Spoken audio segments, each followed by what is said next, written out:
Film की शुरुआत एक शॉकिंग जानकारी से होती है कि पूरे धरती पर अचानक से कई गड्ढे बनने लगे जो बॉम्ब की तरह विस्फोट होते हुए उनमें से कई अजीब और डरावने क्रीचर्स बाहर निकलने लगे, जिन्हें लोगों ने एपेक्स प्रेडेटर का नाम दिया। और कुछ साइंटिस्ट का मानना है कि वो हमेशा से जमीन के नीचे नींद की स्टेट में ही पड़े थे, पर अब वो जाग उठे जो इंसानों को एक एक करके हंट कर रहे। सबसे परेशान करने वाली बात कि उन पर इंसानों का कोई भी हथियार काम नहीं कर रहा, इसलिए इंसान उनसे जूझने में असमर्थ है। पर फिर उन्हें पता चला कि क्रीचर्स 8000 फीट के हाइट पर सर्वाइव नहीं कर पाते, इसलिए सर्वाइवर्स को हाई एल्टीट्यूड पर शरण लेना पड़ा। इसके बाद मूवी 3 साल आगे एक ऐसे ही हाई एल्टीट्यूड इलाके पर मुड़ जाती है जहां विल का बेटा हंटर टहलने निकला होता है। वो ये पल एंजॉय करके लौट ही रहा होता है कि तभी उसे क्रीचर की इर्द गिर्द होने का एहसास होता है, इसलिए वो जान बचाकर भाग पड़ता है।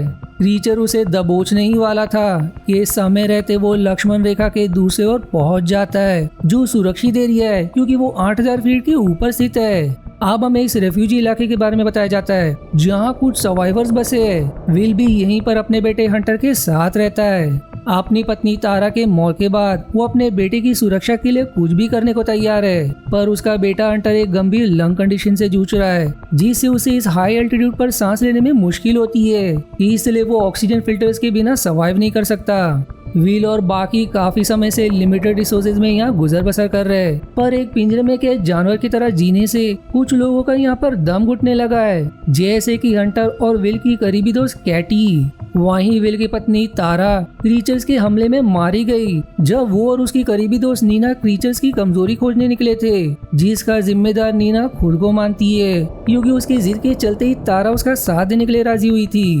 वहीं नीना जो एक वैज्ञानिक है, उसने भी अपने परिवार को क्रीचर्स के हमले में खो दिया और अब वो अपनी रिसर्च के जरिए क्रीचर्स की कमजोरी को ढूंढने में लगी है। उसके जीवन का बस अब एक ही मकसद है, क्रीचर्स को हराना और दूसरे सर्वाइवर्स की मदद करना। पर बाकी सभी उसके इस इरादे से सहमत नहीं है, सभी बस सर्वाइव करना चाहते हैं। विल की परेशानी तब और बढ़ जाती है जब उसे पता चलता है कि उसका बेटा जिस ऑक्सीजन सिलेंडर पर सर्वाइव कर रहा है वो खत्म हो रहा है। उसने यदि जल्दी और ऑक्सीजन सप्लाईज का प्रबंध नहीं किया तो वो अपने इकलौते बेटे को खो बैठेगा। उसके पास अब कोई चारा नहीं था सिवाय जान पर खेलकर बोल्डर शहर जाकर मेडिकल सप्लाईज खोजने का, इसलिए वो तुरंत नीना से मिलता है और उसे भी अपने मिशन पर चलने के लिए मनाने लगता है क्योंकि वो क्रीचर्स के बारे में काफी शोध कर चुकी है जो उनसे बचने के लिए उनके मदद आ सकती है। पर नीना उसे याद दिलाती कि ये एक जानलेवा मिशन है, क्रीचर से कोई भी बच नहीं सकता और उसने अभी तक उन्हें मार गिराने के हथियार की खोज नहीं की है।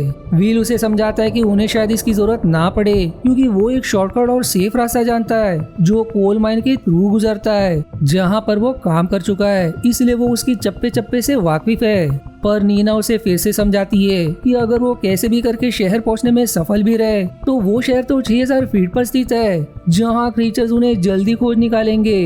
विल तब भी उसकी सुनने के लिए तैयार नहीं था, इसलिए वो नीना को कल निकलने का समय बताकर चला जाता है। उसी रात अब जब नीना अपने कंपास पर काम कर रही होती है जो क्रीचर्स के बायो इलेक्ट्रोमैग्नेटिक पल्सेस को डिटेक्ट कर सकता है, उसे वो पल हॉर्न करती है जब उसका क्रीचर्स के साथ एक बार सामना हुआ था। अब अगले दिन केटी को विल के मिशन के बारे में पता चलने पर वो भी उसके साथ हो लेती है। वो सभी अब फिर डेंजर जोन में प्रवेश कर जाते हैं और कुछ दूर चलने पर उन्हें एक अबैंडन्ड मिलिट्री ट्रक मिलती है जिसमें उन्हें कुछ वेपन मिल जाते हैं जो क्रीचर्स को रोकने में काम आ सकते हैं। यहाँ नीना को क्रीचर का एक कंकाल भी मिलता है जो वो अपने पास जांच के लिए रख लेती है। आप कुछ दूर चलने पर अब उन्हें कुछ घोड़े मिलते हैं, इससे ये क्लियर होता है कि क्रीचर सिर्फ इंसानों का शिकार कर रहे हैं जो बहुत ही अजीब बात है। तीनों फिर जल्दी चेहली पहुंच जाते हैं जो उन्हें कोल माइन तक ले जा सकती है, लेकिन तभी उन्हें दूर एक क्रीचर नजर आता है जिससे अब उनके पास इतना समय नहीं था कि वो नंगे पैर क्रीचर को आउटरन करके भाग सके।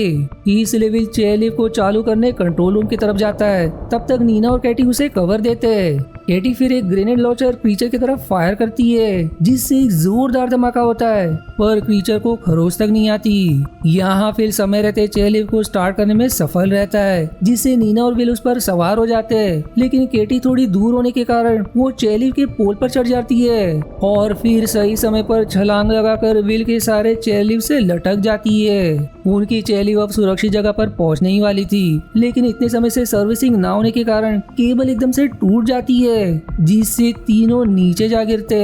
इससे पहले कि उनकी तरफ तेजी से बढ़ता क्रीचर का वो निवाला बन जाए, सब में रहते वो सेफ लाइन पार कर लेते, जिससे क्रीचर उन्हें घूरते रह जाता है। अब दिन ढलने पर वो करीब के अबैंडन रिजॉर्ट में रात गुजारने का तय करते, जहां वो यही डिस्कस कर रहे होते कि आखिर वो कैसा जानवर है, ना तो वो खाता है, ना सोता है, ना ही ग्रहण का उस पर कोई असर होता है। विल का मानना है कि शायद ये ईश्वर का ही भेजा है पापी इंसानों को सजा देने के लिए, पर केटी का कहना है कि ये बस एक एपेक्स प्रेडिटर है जो इंसानों पर सर्वाइव करता है। लेकिन नीना अपनी एक इंटरेस्टिंग स्टडी शेयर करती है कि ये क्रीचर धरती से निकलने के तुरंत बाद से ही सिर्फ इंसानों का खात्मा करने के पीछे लगे, जिन्होंने अब तक 90% इंसानों का शिकार किया।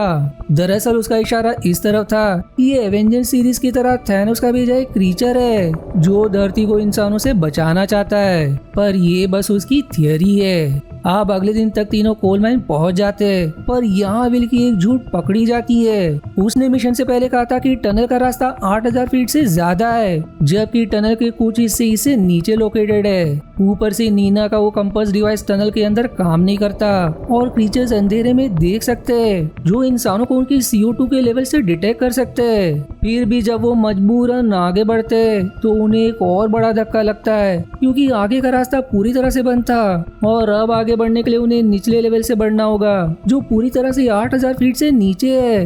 लेकिन इतनी मेहनत के बाद वो पीछे हट भी नहीं सकते थे, इसलिए वो सावधानी से आगे बढ़ने लगते। पर वो कितना भी कोशिश कर ले, वो अंडरग्राउंड इलाके में जहाँ क्रीचर सबसे तेज होते हैं, इसलिए आखिर में उनका सामना एक क्रीचर से हो जाता है। विल के गोली का उस पर कोई भी असर नहीं होता, इसलिए अब तीनों दुम दबाकर भाग पड़ते। भाग्य से उन्हें एक छोटी गुफा मिलती है जिसके अंदर तीनों तुरंत पनाह लेते हैं, लेकिन क्रीचर भी हार नहीं मानता और उन्हें अपने टेंड्रिल से डिटेक्ट करने की कोशिश करता है, पर चालाक विल उसे कुछ देर के लिए एक स्टिक फ्लेयर से डिस्ट्रैक्ट कर देता है। केटी को फिर एक छोटा रास्ता दिखाई देता है जिसके थ्रू वो एक और गुफा में पहुंच जाते हैं, जहां से फिर केटी को एक और एग्जिट की तरफ रास्ता दिखाई देता है, इसलिए वो बिना सोचे समझे उसमें प्रवेश कर जाती है, जो उसकी बहुत बड़ी भूल निकलती है, क्योंकि वो रास्ता उसे वहीं ले जाता है जहां क्रीचर घात लगाए उनका इंतजार कर रहा था, जो केटी की अपने टेंड्रिल से जान ले लेता है। यहाँ उनके पास शोक मनाने का समय नहीं था। भाग्य से फिर उन्हें एक लैडर नजर आती है जिसके थ्रू दोनों ही भाग पड़ते हैं, जो क्रीचर का शिकार बनने से पहले ही टनल से सेफ हाइट पर निकल आते हैं। केटी को खोने का पछतावा उन्हें बहुत था, पर उनके पास ज्यादा समय भी नहीं था, इसलिए गाड़ी की मदद से जल्दी बोल्टर शहर पहुंच जाते, जो पूरी तरह से सुनसान पड़ा था। वो बिना देरी के हॉस्पिटल पहुंचते और जरूरी मेडिसिन जमा करने लगते, पर यहाँ भी क्रीचर उन्हें खोज निकालता है, जो हाथ धोकर उनके पीछे पड़ जाता है। आखिर में दोनों भी बुरी तरह से फंस जाते हैं और अब क्रीचर तेजी से उनके तरफ ही बढ़ने लगता है, पर सही समय पर विल एक गैस सिलेंडर को शूट करके क्रीचर को एक जोरदार ब्लास्ट में उड़ा देता है। उन्हें अब कुछ समय मिल गया था भागने के लिए, पर नीना अपने लैब जाना चाहती थी मैग्नीशियम इकट्ठा करने के लिए, क्योंकि उसका मानना है कि क्रीचर्स की इनपेनिट्रेबल स्केल्स उनके मैग्नेटिक डिफेंस मैकेनिज्म के कारण है, और अगर बुलेट्स में मैग्नीशियम मिलाया जाए तो वो उन्हें मार सकती है। इसलिए क्रीचर के जगने से पहले वो वहां से नीना के लैब के लिए निकल जाते हैं। लैब पहुंचने पर विल नीना की फैमिली फोटो नोटिस करता है, जिस पर नीना शेयर करती है कि क्रीचर के हमले से पहले वो एक माँ के रिस्पॉन्सिबिलिटी से थक चुकी थी। वो बस अपनी एक एडवांस बैटरी रिसर्च पर ध्यान देना चाहती थी, इसलिए क्रीचर के हमले के दिन जब उसके बेटे का फुटबॉल गेम था, वो अपने ऑफिस में बिजी थी। इसलिए वो आज भी पछताती है कि अगर वो एक अच्छी माँ होती तो शायद वो अपने बेटे के गेम में होती, जहाँ वो उसे बचा भी सकती थी। इसके कुछ देर बाद अब नीना एक सैंपल पेस्ट तैयार करती है, जो वो बुलेट पर लगाकर क्रीचर की उसी कलेक्टेड शेल पर चलाती है, पर अब भी बुलेट उसे छेद नहीं पाता। इसलिए अब नीना तय करती है कि जब तक हो सके वो यहीं रहकर इसका तोड़ ढूंढेगी, जो फिर विल को अपने बेटे के पास लौटने के लिए जिद करने लगती है। विल तो ये नहीं चाहता था, पर नीना की जिद के सामने उसकी एक नहीं चलती, इसलिए गाड़ी लेकर विल घर की तरफ निकल जाता है। वहीं यहाँ नीना अपना रिसर्च जारी रखती है, जहाँ फिर उसे एक नया आइडिया सूझता है जिस पर वो तुरंत लग जाती है। लेकिन इधर विल की गाड़ी का टायर पंचर होने से उसका एक भयंकर दुर्घटना हो जाता है, पर भाग्य से विल बच जाता है। लेकिन अब कई क्रीचर्स उसकी तरफ बढ़ने लगते हैं, इसलिए जान बचाकर विल सेफ्टी लाइन की तरफ दौड़ पड़ता है। आखिर में उसे कई क्रीचर्स घेर लेते, जहाँ फिर विल सारी गोलियां उन पर उतार देता है, पर इसका कोई फायदा नहीं होता। लेकिन इससे पहले कि क्रीचर उसे भी अपना शिकार बनाते, नीना उसे अपने नए कोमैगलेस बुलेट्स के मदद से सारे क्रीचर्स को एक एक करके मार गिराती है, जो मरते ही जोरदार विस्फोट में तबाह हो जाते हैं। जिससे अब मूवी का क्लाइमेक्स रिवील होता है कि वो अब तक जिसे बायोलॉजिकल क्रीचर समझ रहे थे, वो बल्कि एडवांस एलियन टेक्नोलॉजी से बने मशीन्स है, जिन्हें शायद एलियंस ने इंसानों को धरती से लूप करने के लिए भेजा है। यानी कि नीना की वो पहली थ्योरी सही थी। दोनों अब इसके तुरंत बाद अपने शहर लौट आते हैं और विल अपने बेटे हंटर से मिलता है। वहीं नीना तुरंत एक पायरेट फ्लैग लहराती है, जो रॉकी माउंटेन्स की अन्य कम्युनिटीज को संकेत देता है कि क्रीचर को मारने का तरीका पता चल गया है। इसलिए फिर इर्द गिर्द के सारे कम्युनिटीज रेडियो के जरिए एक दूसरे से संपर्क करते हैं और उसी कोमैक कोटेड बुलेट पर काम करने लगते हैं, ताकि अब वो क्रीचर से छुटकारा पा सके। कुछ दिन के रिसर्च और तैयारी के बाद फिर वो क्रीचर्स को हंट करने निकल पड़ते हैं और फिर हम देखते हैं कि इंसान कई क्रीचर्स को मार गिरा रहे। पर फिर कुछ दिन बाद नीना और विल टेलीस्कोप पर ये नोटिस करते हैं कि 3 हरे रंग के मेटेरॉइड्स ऑर्बिट में प्रवेश कर रहे हैं, जो साइन की खतरा अब भी टला नहीं है। शायद अब और भी एडवांस एलियन धरती पर लैंड कर रहे हैं, यानी कि इसका अगला पार्ट भी बन सकता है। जीसी सस्पेंस के साथ ये मूवी यहीं समाप्त हो जाती है। आशा है आपको मेरी एक्सप्लेनेशन पसंद आई। यदि हाँ तो प्लीज वीडियो को लाइक करना और चैनल को सब्सक्राइब करके सपोर्ट करना ना भूलें। मिलते हैं अगले एक्सप्लेनेशन वीडियो में, तब तक के लिए धन्यवाद दोस्तों।